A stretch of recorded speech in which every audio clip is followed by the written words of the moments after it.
इस वक्त हम गंगा की मध्य धारा में हैं और गंगा का जलस्तर लगातार बढ़ रहा है। आप देखिए, आपको ये जो घाट है, घाट की सीढ़ियां हैं, सब कुछ जलमग्न दिखाई देंगी। जो घाट के ऊपर का क्षेत्र है, अब गंगा का जल उधर बढ़ने लगा है। किनारे पर परेशानियां अब जो ज्यादा कहें तो वो होनी शुरू हो गई हैं।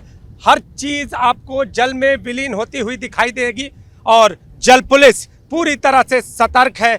जल पुलिस हर किसी घाट पर अपनी निगहबानी किए हुए है। आप देखिए, जल पुलिस की टीम हमारे साथ मौजूद है और घाट पर जो लोग किनारे पर आके गंगा के जल में स्नान करने का प्रयास कर रहे हैं उनको रोकती हुई नजर आ रही है और ये संदेश प्रसारित कर रही है कि आप गहरे पानी में ना जाएं, यानी दुर्घटना से बचाव का संदेश भी दे रही है। लेकिन आप देखिए, चारों ओर यहाँ पर आपको जल ही जल दिखाई देगा और जो घाट है वो जल में विलीन होते दिखाई देंगे।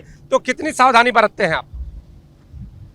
मान लीजिए, सीढ़ियों से उतर के जो नहाने का प्रयास करते हैं उनको हम लोग ऊपर ही स्नान करें, गहराई में न जाएं। गहराई में चूंकि बहाव तेज है, डूबने की इसमें ज़्यादा आशंका है। और बाकी जो भी नौकाएं चल रही हैं इनको ये लाइफ जैकेट, लाइफ बॉय, ये सुरक्षा कवच लेके साथ में चलें जिससे कि घटना दुर्घटना कोई न हो। आप देखिए, चारों ओर आपको ये जल भराव दिखाई देगा और लगातार बढ़ रहे जल स्तर से अब जो किनारे की दिक्कतें जिनकी मैं बात कर रहा था वो शुरू हो गई हैं। जो पुरोहित और पंडे हैं उन्होंने अपनी ठौर ऊपर ले रखी है और जो नाविक हैं वो भी लोगों से सतर्क रहने की अपील कर रहे हैं, उनको लाइफ जैकेट इस्तेमाल करने की बात कर रहे हैं। तो शंभू, कितनी सतर्कता अपना रहे हैं आप? मेरा नाम शंभू निषाद, मैं निषाद समाज से हूँ। गंगा का जो जलस्तर काफ़ी तेज़ी से बढ़ रहा है और लगता है कि हम लोग का नाव भी 1-2 दिन के अंदर बंद हो जाएगा। जितने भी यात्री हैं उनको लगातार संचेत किया जा रहा है कि लाइफ जैकेट नाव में पहन के बैठें और खड़ा होकर नाव में सेल्फी न लें, नहीं कोई भी दुर्घटना हो सकता है।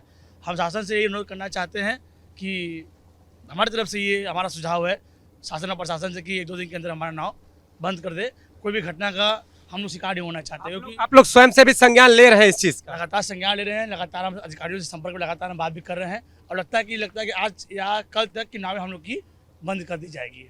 तो महादेव की नगरी में जल प्रलय जैसा ये दृश्य आपको दिखाई दे रहा होगा। सामने देखिए शीतला घाट, कभी यहाँ पर लोग बैठ के गंगा आरती देखते थे, गंगा आरती यहाँ पर होती थी और ये जो स्थान है वो जल में विलीन हो चुका है। आगे अगर देखिए तो ये दशाश्वमेध घाट है, यहाँ पर भी जो दशाश्वमेध घाट का गंगा सेवा निधि का जो कार्यालय है वो भी जल में विलीन हो गया है और ये घाट का जो क्षेत्र है वो भी जल में पूरी तरह से विलीन हो चुका है। तो अब गंगा घाटों के ऊपर की ओर बढ़ने लगी हैं और किनारे पर दहशत दिखाई दे रही है। प्रशासन के आदेश की बात करें तो चप्पू वाली नावों पर प्रतिबंध लगा दिया गया है और जो नाविक हैं वो स्वयं संज्ञान ले रहे हैं। इसके साथ ही कह रहे हैं कि आगे आने वाले दिनों में पूरी तरह से नावों पर प्रतिबंध लगा दे, ऐसी इनकी मांग है।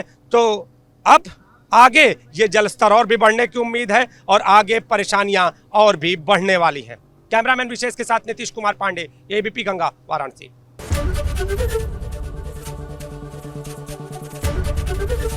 एबीपी गंगा, खबर आपकी, जुबान आपकी।